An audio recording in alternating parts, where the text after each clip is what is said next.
கார்த்திகை மாத சிறப்புகள். ஒவ்வொரு தமிழ் மாதத்திற்கும் சில சிறப்புகள் உண்டு. அந்த வகையில் கார்த்திகை மாத பௌர்ணமி மிகவும் பிரசித்தி பெற்றது. சூரியன் விருச்சிக ராசியில் சஞ்சரிப்பார். அதற்கு 7ஆம் ராசியான ரிஷபத்தில் சந்திரன் உச்ச நிலையில் இருப்பார். சூரியனும் சந்திரனும் நேருக்கு நேர் சந்திக்கும் கார்த்திகை மாதத்தில் வரும் பௌர்ணமி நாளே திரு கார்த்திகையாகும்.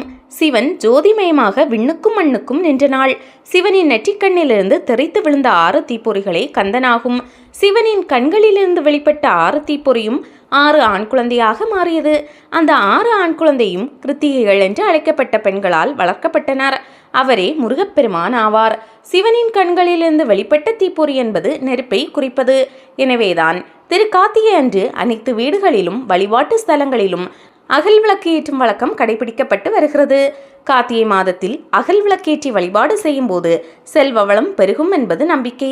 ஏனெனில் விளக்கின் அடிப்பாகத்தில் பிரம்மாவும் தண்டு பாகத்தில் மகாவிஷ்ணுவும் நெய் அல்லது எண்ணெய் நிறையும் இடத்தில் சிவபெருமானும் தீபத்தில் மகாலட்சுமி, சரஸ்வதி தேவி, பார்வதி என முப்பெருந்தேவியர் வாசம் செய்வதாக ஐதீகம். கார்த்திகை மாதம் முழுவதும் தீபமேற்றி வழிபடுவது மேலும் சிறப்பை தரும்.